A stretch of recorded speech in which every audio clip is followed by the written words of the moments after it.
¿Qué tal, Pensalibertadores? Espero estén de maravilla. Los saludo con algarabía. Hoy vamos a hablar de los temas que le están dando la vuelta al mundo, para mal, desgraciadamente, de lo que está ocurriendo en Chihuahua con el caso Maru Campos y lo que está ocurriendo en Sinaloa con el caso Rubén Rocha Moya.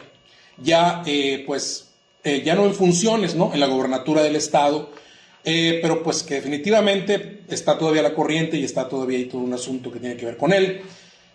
Vamos a empezar. Tenemos como invitado al profesor Vicente Hernández, a quien yo respeto mucho, maestro universitario ya jubilado, que yo considero pues que tiene el suficiente acervo y conocimiento para arrojarnos luz con respecto a la parte legal, lo geopolítico y lo legal local, y también vamos a hacer un poquito de la historia. El maestro nos indicará y nos guiará por el tema precisamente de corte legal. Vamos a empezar hablando, profesor, del tema en Chihuahua. Me gustaría primero que se presentara brevemente para darle continuidad a la entrevista. ¿Qué le parece, profe? Y antes que nada le agradezco el que me haya tomado Al contrario, te agradezco yo a ti y además es el mismo respeto el que yo te dispenso. Gracias, profe. Bueno, mi nombre es Vicente Hernández Delgado, fui profesor de aquí de la Universidad Autónoma de Sinaloa, fui director de la Escuela de Derecho, de la UI Facultad de Derecho, y fui titular de dos materias, una fue Derecho Informático y la otra fue Derecho Constitucional, aunque yo inicié como profesor en Derecho impartiendo Teoría del Estado y Derecho Constitucional. Entonces esto de alguna manera me permitió vincularme pues a la problemática que tiene que ver pues con el conocimiento del sistema político mexicano, del sistema constitucional con el que está involucrado, y un poquito pues sobre lo que en el derecho se llama el derecho político, y que incluye el derecho constitucional, el derecho administrativo y otras áreas, ¿no? He hecho un par de maestrías, incluso mi tesis de grado fue publicada por la Universidad Autónoma de Sinaloa y fue publicada también en coedición con lo que era la Comisión Estatal para el Acceso a la Información Pública, hoy desaparecido. Muy bien, sí. Recientemente desaparecido. El tema, como estaba vinculado al tema del derecho a la información, ya que trataba el tema del impacto de las tecnologías de la información en las conductas ilícitas, en ese sentido, en la penalización de ciertas conductas al amparo del uso de las tecnologías de la información, pues como era un tema, digamos, nuevo, novedoso, digamos que la universidad se interesó en el tema. Y también la comisión, pues la comisión era parte de alguna manera del trabajo que desarrollaba socialmente. Entonces, pues actualmente estoy jubilado, ¿no? Estuve escribiendo un tiempo, estuve escribiendo en El Sol, estuve escribiendo en una revista digital que se llama Paralelo 23. Sí, me acuerdo. Cuyo director es Mario Martini. Estuvimos escribiendo ahí y estuvimos también en un programa de radio durante mucho tiempo, mientras estuve como comisionado de acceso a la información pública, y después de haber dejado la comisión, estuve un tiempo desempeñándome en esa área hasta más o menos 2019, que fue cuando dejé el programa por razones, digamos, personales. Luego se vino la pandemia y ya no regresé al programa. Era un programa que pasaba ahí por el ICO, y en donde pues el tema básicamente que trabajábamos era el tema de las tecnologías de la información y su impacto en las diferentes disciplinas, ramas del conocimiento. Entonces era un tema que daba para mucho, ¿no? Mucho material. Y mucho material. Bien, profe. Bueno, usted es una persona evidentemente acreditada, tiene los estudios, tiene la experiencia, ha pasado por la función pública, tiene evidentemente trabajos, como se acaba de decir, en materia de lo intelectual, y esto pues lo acredita, lo autoriza para podernos orientar y darnos esa línea que de repente el ciudadano requiere para un análisis más profundo, más inteligente. Vamos a empezar con lo primero, profe. Vamos a empezar con el caso Chihuahua, con Maru Campos, y esto, ¿no?, que de luego en ese momento pues también le dio la vuelta al mundo, y que tiene que ver con estos dos agentes de la CIA que fenecen junto con dos policías de ahí también de Chihuahua, y que a partir de ahí se genera toda esta polémica que tiene que ver con que si viola o no la Constitución, si viola o no la soberanía nacional, si viola o no la ley de seguridad nacional. Ahí nos gustaría que nos ilustrara, profe, para darle cobertura a esto. Que este hecho es un hecho particularmente grave porque ha tenido un impacto muy grande en la política nacional. Digamos que el primer impacto, aunque muchos no lo crean, se vino a Sinaloa con el caso de... Sí hay esa vinculación entonces. Sí, porque hay digamos que hay una reacción del gobierno de Trump, quien para proteger... ellos fueron sorprendidos, como se dice vulgarmente, con los dedos en la puerta. ¿Por qué? Porque la Constitución no permite que los gobiernos de los estados violenten el pacto federal. Hay una violación al pacto federal cuando un gobierno de una entidad federativa realiza de modo propio negociaciones, acuerdos que de alguna manera comprometen la soberanía nacional. Okay. Eso definitivamente es un hecho grave, okay. No es un hecho menor. Incluso ya después, cuando se hacen las deliberaciones, bueno, el tema fue descubierto porque fallecen dos agentes de la CIA que iban camuflados, vestidos como agentes de la Agencia de Investigaciones del Estado de Chihuahua, y que habían presuntamente participado en el desmantelamiento de una suerte de narcolaboratorio un narcolaboratorio en el cual pues no hubo detenidos porque no son conocidos los detenidos, no hubo detenidos, esa es la presunción, porque si los hubiera habido los hubieran balconeado evidentemente, sí, claro, ¿no? Claro, hubieran como se dice, cacareado el huevo, ¿no? Eso como que lo estamos y además tampoco se mostraron, digamos, decomisos de droga. Entonces, lo cual parecía, digamos, la acreditación de algún tipo de montaje. Pero lo grave es que en hechos como esos, que desde un punto de vista, digamos, de combate a la criminalidad, no se ve la sustancia, salvo la localización de un presunto predio donde había materiales para la realización de obras, la fabricación de drogas sintéticas, pues entonces lo que viene de alguna manera a agravar el hecho pues es la muerte fortuita de dos agentes de la CIA, de 4 que se dice que había. También mueren 2 agentes de la Policía General de Investigaciones, entre ellos el jefe, creo, de operaciones, el encargado de las operaciones, al que luego le pretendieron echar la culpa de que él sabía de este hecho y que él debiera de haber comunicado. Claro. Entonces, eso ocasionó un escándalo en donde el paso siguiente es la reacción del embajador norteamericano en Sinaloa, precisamente durante una visita que hace Sinaloa, en donde se reúne de modo propio él con empresarios. Ya podríamos imaginarnos quiénes podrían ser esos empresarios que estuvieron ahí en una reunión más bien de tinte conspirativo, lo cual complica el tema digamos, de la magnitud del hecho. Sí, y publica una carta el embajador, donde critica la corrupción en México y señala que la corrupción es un problema que, de no combatirse, pues sería violador de los pactos bilaterales que hay entre los Estados Unidos y México, y que además impactaría en la política de inversiones, en las inversiones que se podrían realizar en el país. Prácticamente lanza advertencias o amenazas veladas.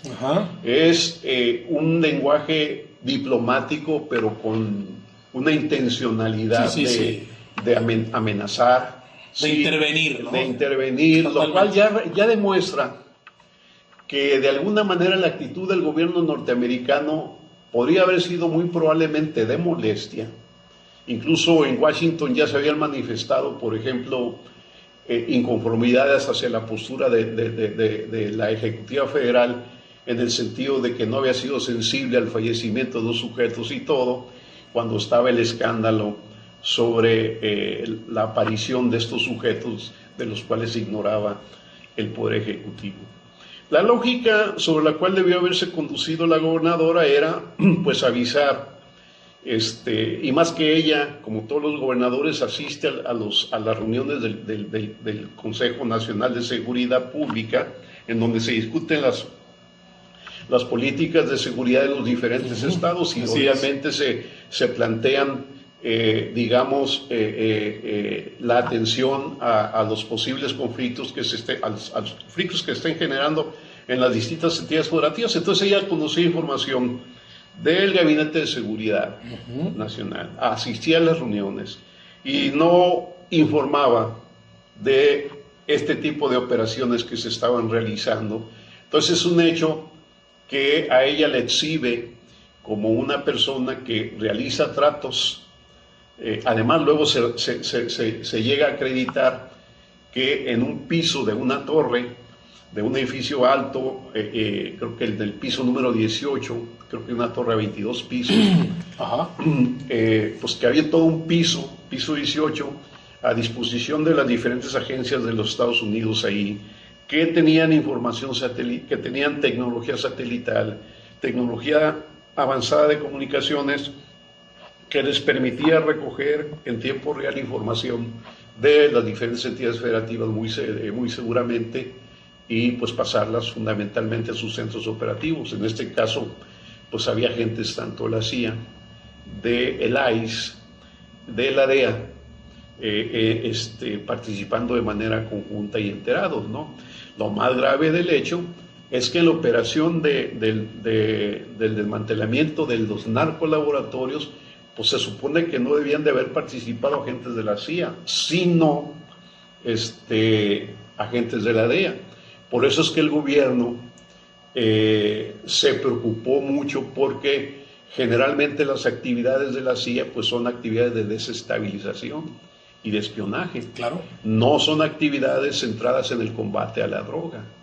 Fundamentalmente, para eso está el ICE, está la DEA. La DEA, esencialmente, ¿no? Principalmente. Entonces, hay una actividad altamente sospechosa, totalmente irregular, e incluso en la entrevista que llega a tener que llega a tener la gobernadora con el secretario de Seguridad Pública, que había sido enviado por la Ejecutiva Federal a conocer la versión de la señora, de la gobernadora, pues esta señora, con bastante cinismo, le dice que no estaba enterada de ninguna circunstancia irregular, de la presencia de esos agentes ahí. Entonces quiere decir que las corporaciones policíacas, según el supuesto que deja entrever la gobernadora, pueden hacer absolutamente lo que quieran al margen de la autoridad de la gobernadora misma. Y eso pues, por supuesto que no se lo cree nadie. Claro, así es. Profe, entonces, como usted señala al principio, los agarran con las manos en la masa. Sí. Hay muchos elementos acusatorios entonces en contra de la gobernadora. Sí. Y aquí lo más preocupante es que evidentemente que es una acción de intervención. Sí. Si ya estamos hablando de que estaba montado todo un escenario tecnológico en un espacio ya propicio para las dinámicas de espionaje, etcétera, pues evidentemente que estamos hablando ya de intervención directa, ¿no? Estamos hablando de intervención. Recordemos que Trump reiteradamente ha declarado, incluso lo ha hecho público, porque si algo tiene Trump es que es muy predecible, ha reiterado públicamente su frustración porque la presidenta no le permite intervenir en México. Claro. No le permite. Eso es muy evidente. Además, así lo ha dicho con todas sus reglas, porque la presidencia siempre le ha dicho colaboración más no subordinación. Así es.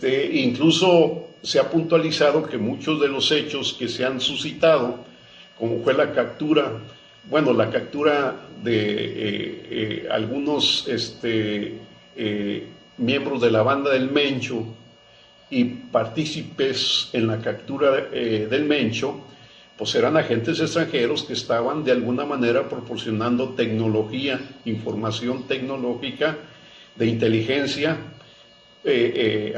para orientar la búsqueda y la captura de este sujeto, ¿no? Bueno, pues ahí en ese sentido pues hay un entendimiento real de que hay acuerdos. Hay una evidente colaboración. Hay una evidente colaboración, acuerdos de colaboración que siempre se han hecho, por cierto. No es la primera vez que se hacen. El problema es cuando estos intervienen de motu propio, ¿no? Por eso, la idea del laboratorio ofrece muchas interrogantes, porque no habrá sido un montaje, se pregunta uno. ¿Sí? No habrá estado la CIA de alguna manera participando en actividades, digamos, de camuflear acontecimientos que no suceden en realidad y que aparecen como distractores, por decir, crear la imagen de que, o fomentar la imagen de que México está inundado por el narcotráfico, como lo han dicho reiteradamente. Uno se pregunta muchas cosas. Dan para que monten sus cosas, sus teatros. El problema es que la oposición, lejos de asimilar el costo de la violación constitucional, y que incluso le podría llevar a juicio político a la gobernadora. No, la gobernadora no está obligada a presentarse en la reunión del Senado, por eso fue invitada. No fue ni modo. Pero habían dicho los panistas que iba a ir, y prefirió no ir, no dar la cara, lo cual exhibe pues una naturaleza, digamos, hasta hipócrita, porque habían dicho que iba a estar ahí, pero que hasta llegaron a condicionarlo con la presencia de otros gobernadores, entre ellos de Rocha, y qué casualidad, ¿sí?, que en ese ínter estamos de la discusión cuando aparece la declaración de la Fiscalía General de los Estados Unidos de acusar a Rocha Moya de diversos cargos, más que de narco, de traficar con droga o cultivar droga, de proteger, de otorgar un lazo de protección, que para el caso de los efectos, por ejemplo, de la valoración que hacen los gringos, pues es prácticamente eso. Es lo mismo que sembrar es prácticamente lo mismo, ¿no? Está tipificado igual, mismo exactamente, peso. Está en las mismas condicionantes. Profe, ahí me gustaría, para poder continuar, entonces usted visualiza que hay los elementos suficientes para que la gobernadora de Chihuahua, Maru Campos, sea enjuiciada. Hay elementos suficientes, y creo que el gobierno debe realizar una investigación a fondo y actuar en consecuencia. Muy bien.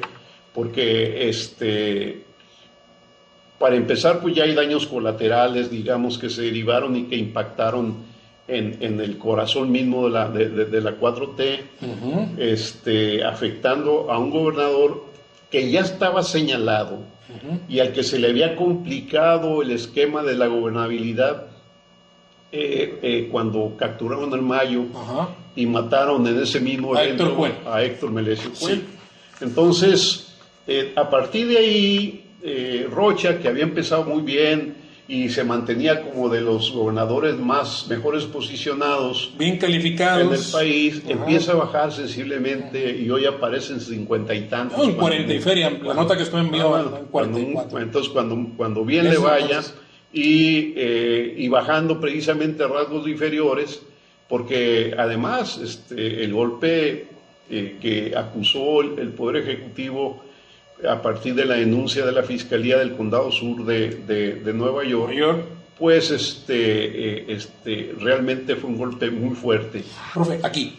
Entonces, la tesis que sostiene es de que, en virtud de que el gobierno norteamericano se ve exhibido en Chihuahua, es que ellos toman esta represalia en Sinaloa y hacen estas acusaciones. Pasan a la... Mire, de alguna manera esto tiene mucho que ver con la forma de actuar de Trump. Trump, hace rato decía que era bastante predecible. Él escribió, o le escribieron un libro que él publicó como propio, donde él explicaba su manera de actuar como empresario prominente, en donde él decía que él primero echaba toda la fuerza a un competidor y luego esperaba la reacción de para ponerse a negociar. Entonces, el estilo de Trump siempre es ese. Techo la caballada. Techo la caballada y luego ahí ya calculo. Vemos cuál es la reacción. Dependiendo de cómo reacciones, vemos cómo actuamos, ¿no? Se aborda el tema. O a qué acuerdo llegamos. Entonces, bajo esta lógica, si es que no estamos muy equivocados, pues entonces lo que Trump perseguiría finalmente podría ser, anticipándome un poco a esta circunstancia, podría ser, pues, modificar de alguna manera el esquema, digamos, de la independencia, digamos, del gobierno mexicano en relación a las políticas de Trump. Porque todos sabemos que México, junto con Brasil, junto con Venezuela, pues ya la anularon de alguna manera o la tienen ahí detenida, y Colombia, pues son unas piedritas en el zapato, claro, que Estados Unidos a través de informaciones filtradas, como la del expresidente de Honduras, que fue soltado por Trump, indultado por Trump, y que ahora habla con el presidente nuevo de Honduras, que recientemente asume el cargo, la grabación que anda por ahí, que es muy comprometedora, en donde él anticipa: van a salir unos expedientes para México, van a salir unos expedientes para Colombia, etcétera. Anticipa problemas más o menos similares en estos países, tomando la bandera de la lucha contra el narcotráfico, que son países narcoestados que no están de alguna manera haciendo lo necesario para combatir al narcotráfico. Entonces, hay una madeja que tiene mucho que ver precisamente con esos intereses de Trump de volver a ocupar el espacio hegemónico que antes tenía en América Latina, porque lo ha perdido y porque es público y notorio que ahora, ante la crisis profunda que tienen los norteamericanos, con el manejo de su deuda externa y con su pérdida de hegemonía global, es que, y esto lo demuestra la carta aquella en donde reviven la doctrina Monroe, que ahora le llaman Donroy. Ahí señala como áreas estratégicas, o sea, vuelve a señalar que América Latina es su espacio trasero, su área de influencia, y que no va a renunciar a ejercer su hegemonía y se va a reservar el uso de la fuerza o de cualquier medio para tratar de influir en los destinos de esos países o en el comportamiento de esos países. Entonces hay una lógica muy clara que responde y que poca gente quiere ver, porque creo que mucha gente influye demasiado con las narrativas impuestas. Yo he llegado a pensar que la política en estos días se hace más con narrativas que con razonamientos lógicos o análisis de fondo. Así lo veo también yo. ¿Por qué? Porque se establece esta narrativa y se sigue esa narrativa. Sí. Ahora, marca la guía y ahí se va todo, ¿no? No es novedad que, siendo Trump un representante de la ultraderecha, ¿sí?, pues él cree una narrativa que inmediatamente siguen las oposiciones de la derecha y de la ultraderecha en los distintos países latinoamericanos, y en los gobiernos donde hay gobiernos afines a Trump, como el caso de Argentina, el caso de Noboa, y que están de alguna manera tratando de reciclar el mismo discurso. Personajes oscuros ahí, como un tal Laje, que vive en México, dicen, y que tiene un medio que se llama La Derecha Diario, en donde el tipo se dedica a decir sandez y media como una labor francamente de zapa, porque son puros infundios, son puras narrativas creadas ex profeso para tratar de influir en la gente. De influenciar, de persuadir. Hoy en la mañana nada menos tenía un intercambio con amigos de Nayarit, con los que hablo diario, y les comentaba que a mí me preocupaba el hecho de que tanto la gente que está afiliada a Morena, mucha gente que está, o alguna gente que está afiliada a Morena como otra que simpatiza, entre los cuales me cuento yo, pero no me cuento entre estos, se dejan llevar por las narrativas nomás porque Trump lo dice y lo dan por hecho. Por ejemplo, anda circulando un video de Julio Astillero, ¿sí? En donde no demuestran nada, pero dice, pero es que también deben de investigarse a fulano de tal estado, fulano de tal estado. Sí. Señala como una docena de gente, entonces, oye, si tienes información, suéltala, ¿no? Pues suéltala. Pero, Profe, ahí, pero no lo hace, nomás sobre la base nada del más supuesto. la sueltan. Claro. Ahí, profe, entonces, toda esta parafernalia mediática que Trump, desde su estilo muy así broncudo, como usted lo señala, viene y hace este asunto legal contra Rocha a través de los departamentos antes mencionados, señala es que no hay pruebas o no se han exhibido pruebas de que el doctor Rocha esté involucrado en esas dinámicas. Y usted suelta una tesis muy interesante. Puede ser que Trump lance esta ofensiva al verse allá afectado en Chihuahua en un ánimo de empatar cartones. Es como yo más o menos creo que me lo está diciendo, nos lo está diciendo la audiencia. Entonces, esa es la tesis que sostiene, profe. No podría sostener la ciencia cierta, pero es lo que yo me supongo conociendo el estilo de Trump. Ok, ¿no? muy bien. O sea, me imagino en principio conociendo el estilo de Trump, porque no es casual que estando en medio del escándalo del caso Maru Campos, con el cual empezamos, luego sacan el expediente Rocha, ¿no? Luego lo sacan y además al entorno cercano de Rocha, a 2, 3 que conforman parte de ese entorno, y los otros que son policías, que son gente con cargos ahí de responsabilidad en la Procuración de Justicia, un exfiscal o algo así. Entonces, esta lógica lo que hace básicamente es influir definitivamente en un proceso futuro de elección. ¿Por qué? Claro. Porque para empezar quema cartuchos de posibles aspirantes a suceder a Rocha, pero que además están identificados con el proyecto de Morena. Y pone a Morena a revisar, ¿sí?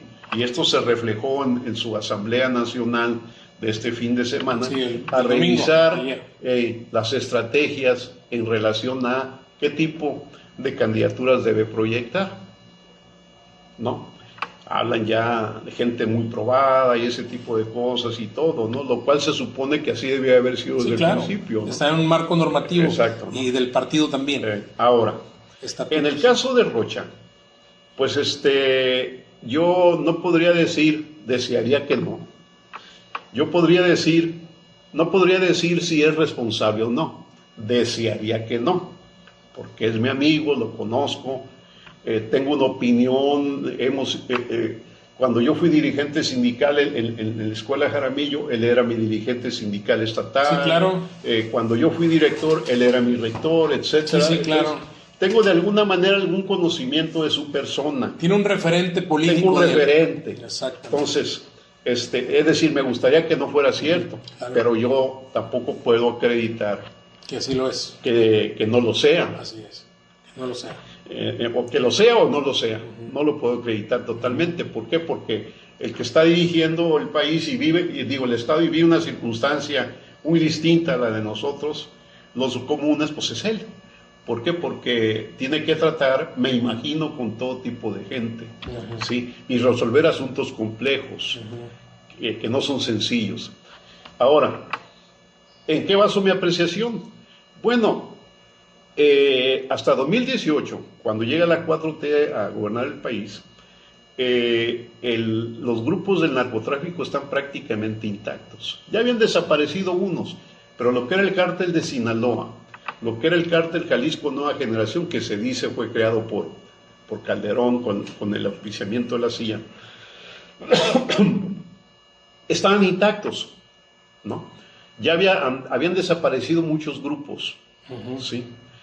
Y es a partir de 2021, más bien cuando capturan al Mayo, lo secuestran, se lo llevan y matan cuando empieza a darse el enfrentamiento entre los Chapos y los Mayos, cuando el gobierno empieza a actuar. Y si alguien se pone a ver con un sentido, por ejemplo, de neutralidad básica, se va a dar cuenta que les han pegado parejo a los dos. Por aquello de que dicen que están trabajando para están cargados hacia un lado y eso, ¿no? Acaban de agarrar a la gente del Guano, y estuvieron a punto de agarrar el Guano, creo, agarraron los lugartenientes del Guano, han agarrado eso, etcétera, etcétera. Mucha gente va a decir, bueno, pero es que es cuando presiona Estados Unidos. Siempre ha presionado, siempre que se han hecho operativos de tal nivel, de tal raigambre, siempre ha estado ahí el gobierno norteamericano. Es la primera vez que hace elementos de presión. El problema es que no pocas veces lo hicieron, favorecieron a unos y perjudicaron a otros de común acuerdo con las agencias de seguridad norteamericanas. Porque sería ingenuo suponer que García Luna hizo lo que hizo, o sea, favorecer a los chapos, ¿sí?, solo sin consultar a nadie, ¿no? Si lo hizo por algo y lo hizo por una estrategia del Estado. Sí, claro, ¿no? Totalmente de acuerdo. Entonces, en 2018 a mí me parece que los grupos tradicionales que hoy están en decaimiento, que han sido muy golpeados, estaban prácticamente intactos. Cuando llega es la herencia nefasta que recibe el gobierno de la 4T, el primer gobierno. Hoy están muy golpeados. Como consecuencia han bajado delitos dolosos, ha habido decomisos históricos y ha habido aprehensiones. Y ha habido gente que se ha mandado a través de solicitud de extradición, 90 y tantos. Bueno, ¿por qué digo esto? Cualquiera que sepa un poquito de temas de seguridad pública puede suponer que cuando los decomisos aumentan, se quitan las fuentes de abastecimiento para que los delincuentes compren armas y mantengan a sus familias, y ahí es cuando se van a operaciones de, digamos, molestia a la población. Que son, ha habido casos de secuestro ya, han resurgido. Sí, muy fuertemente. Casos de extorsiones. Así es. Sí, en fin, o sea, amenazas, etcétera. Sí. Han vuelto. Mucha fuerza. Han vuelto, ¿no? Y sigue habiendo ejecuciones porque todavía están los grupos, pues, tratando de fastidiarse ellos unos a otros. Y también han matado empresarios y personas que se dice, porque yo no podría acreditarlo, son personas que no se dejan extorsionar o que están sin extorsionar si no habían cumplido, lo que sea, ¿no? Sí. Entonces, eso habla muchas versiones de eso, de una recomposición de los grupos criminales, porque ellos se jactaban, incluso el Chapo cuando lo aprenden se jacta. No, dice, la familia Michicuana son unos cabrones extorsionadores, rateros y mugrosos, dice. Pero su gente está haciendo lo mismo en estos momentos. ¿Por qué? Porque les han pegado. Se ve que hay una ausencia de recursos, ¿no? A la hora de tener que hacer alarde de ese tipo. Y mandos muy dispersos, porque les han pegado, pues, ¿no?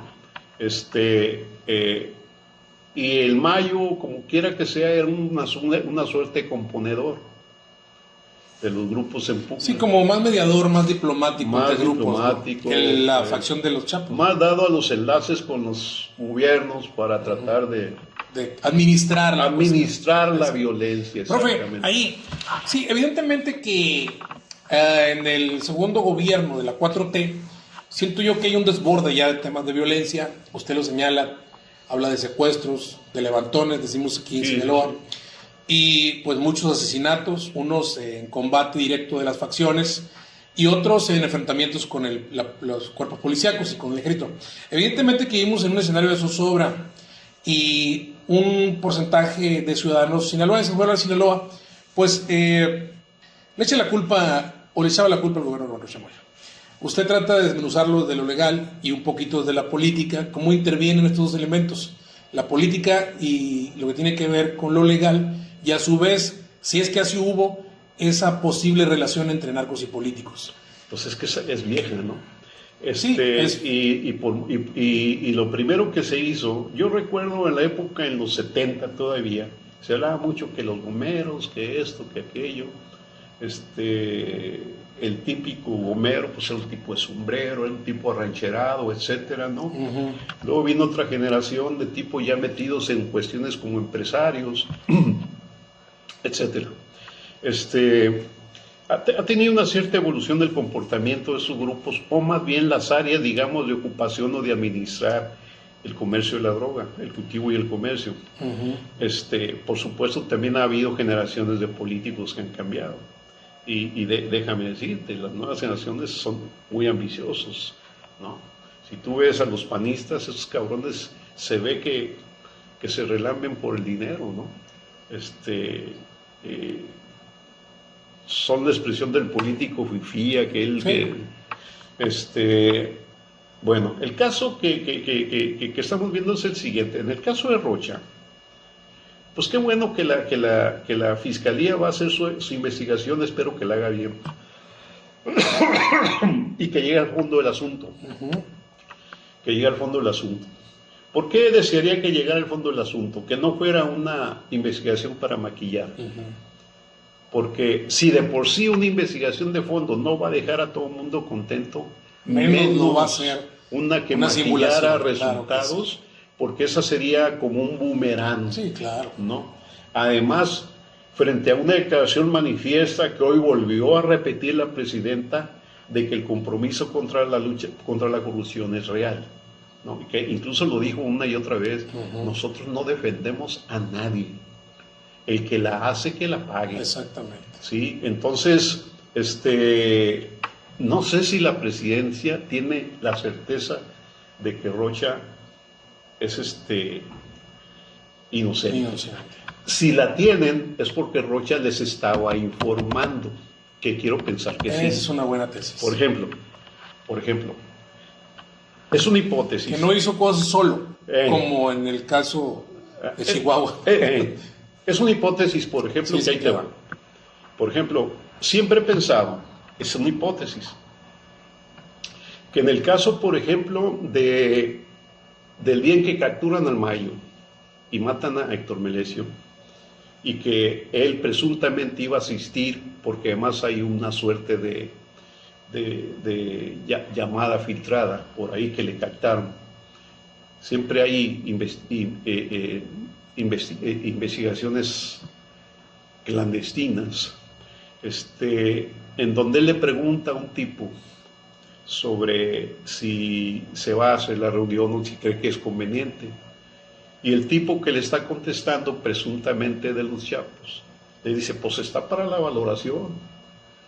Haz de cuenta que le dice, no es tu obligación, tú sabes, tú valóralo. Sí, claro. Evidentemente que el cabrón que le estaba hablando, pues ya sabía lo que iba a suceder. Uh-huh. Yo quiero pensar que Rocha no sabía, pero también quiero pensar que Rocha le avisó a quien debía de haberle avisado, al presidente, y que el presidente le pudo haber dicho fácilmente, no vayas, no nos comprometamos, ¿sí? Quiero pensarlo. Uh-huh. Y que por esa es la razón por la cual lo han de alguna manera defendido.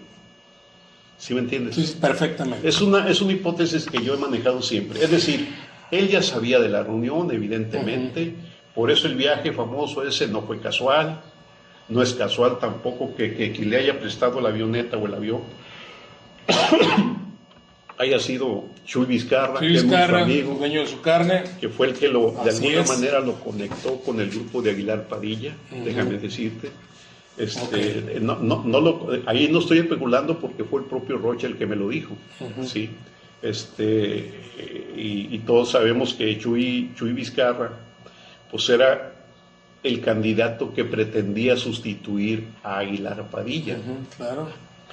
Y que Rocha anduvo en esa campaña. Uh-huh. Entonces, no resulta nada casual que ante una salida, digamos, urgente, para evadir cualquier nexo con esa reunión, pues lo que mucha gente mucha gente ha supuesto es que él sabía que iban a matar al otro. Me cuesta trabajo.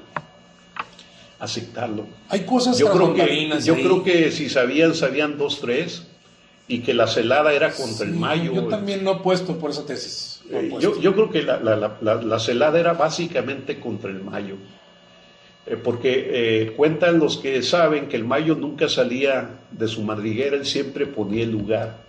Y esta vez fueron los Chapos los que... Pero son especulaciones mías, sí, claro, son conjeturas. Así es. Esta vez él asistió a un lugar fuera de su conducta habitual, de su proceder habitual. Así es. Es decir, a este lugar fue convocado por los Chapos, el que lo calculó, ¿sí? El ahijado, ¿no? Bajo el supuesto de que iba a mediar en un conflicto entre dos universidades. Claro que sí. Profe, bueno, ahí hay muchas cosas, hay muchos datos que hacen falta para poder armar el rompecabezas. Quizá nunca lo sepamos, ¿verdad? Quizá sí. Rocha tendrá su versión, tendrá su información, y también el expresidente Andrés Manuel también tendrá su información, porque hay muchos recovecos ahí, ¿no?, que están sueltos. No me voy a remitir a lo mismo. Mire, vamos a la geopolítica. El tiempo para Trump está muy corto. Él tiene un examen en noviembre, que yo dudo que lo vaya a pasar. Usted ya mencionó la circunstancia económica. La economía norteamericana está como nunca, allá en los años 20 del siglo pasado, ¿no? Pero está como nunca, con una crisis, y usted ya hablaba ahí de, pues, todas esas cosas, ¿no?, que están ocurriendo allá, la inflación, la subida de precios, lo que ha originado el tema de los aranceles. La derogación de derechos civiles. Sí. Todas esas cosas que están ocurriendo en Estados Unidos, y tiene muy descontenta la ciudadanía norteamericana. Muchos señalan que va a reprobar el examen, y desde luego sí se ve un desespero por parte de Trump por quedar bien con su ciudadanía. Evidentemente que está desesperado. Sí. Se fue a Irán y no le salió el tiro. No le salió el tiro, al contrario, salió pésima esa estrategia militar. Ahora, voltea a Latinoamérica y se viene con el tema de la intervención. Y luego dice que sigue Cuba después de eso. Sí, y luego sigue Cuba. Entonces, siento yo que el tiempo es muy corto. Por eso yo le pregunto lo siguiente: ¿hasta dónde se pueden empatar los cartones con el tema Chihuahua, Sinaloa, si la prisa que tiene es la de intervenir? Es decir, por eso me convence un tanto el tema de la negociación, por una razón también. Él tiene la presión de grupos de poder económico muy fuertes que tienen tratos con México. Ok. Y que son los que defienden el tratado. Okay. Son los que defienden el tratado. Entonces, esta embestida también le sirve a Trump por varias razones. Esta embestida le sirve a Trump por varias razones, en varios flancos. Porque el tipo tonto no es. Es un tipo, digamos, loco, un tipo excesivamente peligroso. Estrafalario. Por el poder que tiene. Pero a ver, esto le sirve para él para tratar de negociar favorablemente el TEMEC, que está en estos procesos, en este proceso, hoy en día. Sí, están bogas. Le sirve y dentro de ese contexto, obtener ventajas que no ha podido obtener del gobierno mexicano. Que causa como un Canadá, por cierto, ¿no? 2. El otro tema de Trump es querer impresionar al electorado, a su electorado. Él siempre piensa en el electorado norteamericano. Él sabe que si gana batallas, gana posiciones en el electorado. El problema es que buena parte de esas batallas las ha perdido o las ha dejado sin concluir. Por eso le han acuñado un apodo que no le gusta para nada, que es Taco Trump, o Trump Taco, ¿no? Que es unas siglas por ahí que un periodista ingenioso acuñó, de que Trump inicia conflictos y luego se retira como un cobarde, por eso termina en CEO, ¿no? Algo así, ¿no?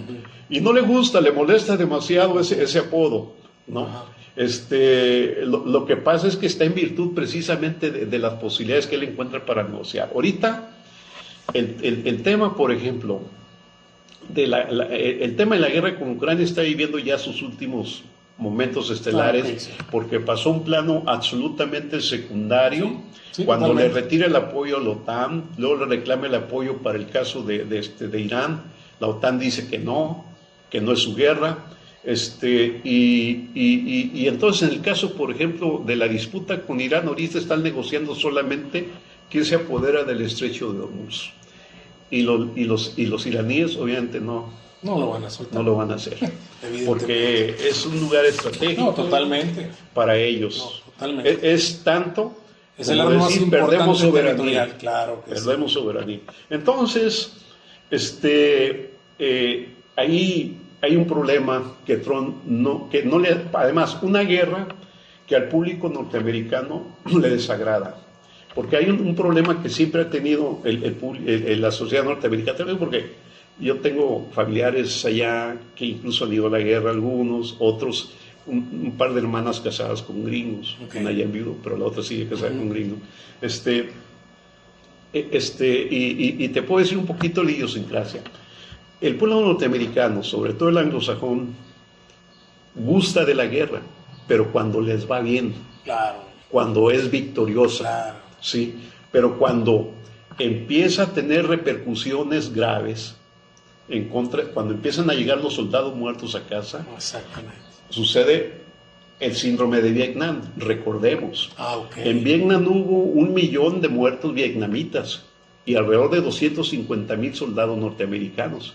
El problema fue que la llegada de ataúdes de soldados norteamericanos a sus casas impactó en las familias norteamericanas. Sí, claro que sí. ¿Sí? Esta guerra no la queremos que ganen la guerra, pero no No queremos queremos perder la muera. guerra. Y por eso, entonces, hay muchas maneras de ganar batallas y de perderlas. Sí, claro. Mucha gente razona en términos, no, ¿quién le va a ganar a Estados Unidos si tiene esto y esto? Espérate, No. las guerras no las gana nomás el más poderoso, espérate. Así es. Así Sí, es. las Totalmente. guerras se ganan con logística, se ganan mediáticamente, con así narrativas, así es. etcétera. Sí, ¿no? sí, hay un sinfín de maneras. Entonces, buena parte, por ejemplo, de la narrativa que permea a la sociedad norteamericana es una narrativa que viene precisamente de los círculos de inteligencia iraníes. Ojo con eso. Okay. O sea, lo cual habla o nos da una idea de que Irán se preparó durante muchos años Totalmente, para una guerra totalmente. de esas proporciones. Así es. Además de que esos cabrones se mueren. Pues. Así es. Así es. Ah. Profe, pues mire, es una lástima que el formato sea muy corto. Cuando se trata de analizar las cosas con profundidad, se requiere desplayar ideas. Sí. Usted, déjeme decirle que es un hombre de ideas, lo acabo de dejar de manifiesto. Le agradezco mucho su presencia en Pensalibertando. Espero podamos abrir esto para otros podcasts. Hay mucho por hablar, hay mucho por comentar, mucho por analizar. Y pues yo quiero agradecerle a nombre de Pensalibertando, de los seguidores de Pensalibertando, y también recordándoles a los seguidores, suscríbanse, denle un like, reenvíen. Estos son temas bastante importantes e interesantes para la agenda pública de este país. Y pues, profe, antes de despedir, pues me gustaría que usted pues se despidiera con algunas palabras. Nada más porque también a mí me dejó de alguna manera a medias esta charla. Tal vez una próxima charla pudiera ser sobre los impactos legales, que fue de lo que menos hablamos. Ajá. En el caso de Rocha, Sí. porque ahí hay varias narrativas, bueno, no narrativas, pero versiones que entre los abogados se discuten, como es el caso de si perdió el fuero o no perdió el fuero, Okay. al solicitar permiso temporal. Hay dos opiniones contrapuestas. Parece que la que está permeando más, por lo que leí hoy, es la de que perdió el fuero. Pero hay otras opiniones en el sentido de que no perdió el fuero. Pero ahí, pues ya sabemos que Saldívar tiene mucha influencia en la administración pública federal. Sí, claro. Y esa es la opinión de él, de que perdió el fuero basado en antecedentes. Y tiene peso en la opinión de él. Es uno de los diseñadores de este sistema. Ahora, sistema judicial. Sin embargo, si Rocha de alguna manera, digamos, se amparara contra el tema del fuero, de la pérdida de fuero, conservación de fuero, pues eso lo resolvería la Corte. por las opiniones que hay, ¿no? Pero hasta ahorita, por ejemplo, leí, creo que Omar García Harfuch señaló, es que él no tiene fuero ya, algo así. Entonces eso es importante. Yo creo que lo que hay que analizar en una próxima ronda es el tema eminentemente legal. Perfecto. Porque ahorita nos ganó mucho el tiempo en la política, el tema de la geopolítica, sí, y el tema importantísimo también, de las razones generales en torno a ese acto de irse contra el gobernador y otros 10 personajes de la vida pública del Estado. Muy bien, lo dejamos entonces pendiente. Sí. Nos reunimos próximamente y seguimos con el análisis, ¿le parece? Sí, cómo no. Bueno, reitero el agradecimiento, profesor. Déjeme decirle que, pues, como siempre, muy atinado, con nuevos elementos para el análisis, que hoy se requiere, porque sí estamos en la fase de la informatitis, estamos en la fase de que todo el mundo quiere comunicar y comunica, pues, perdido en narrativas, dijera usted, que de repente quieren imponer en la agenda desde Occidente, y hay que ser muy atentos, estar muy atentos a eso y ser muy precavidos. Bueno, pues esto es Prensa Libertando, pásenla bien, espero nos puedan acompañar en la próxima edición con el profesor Vicente Hernández. Ahí estamos.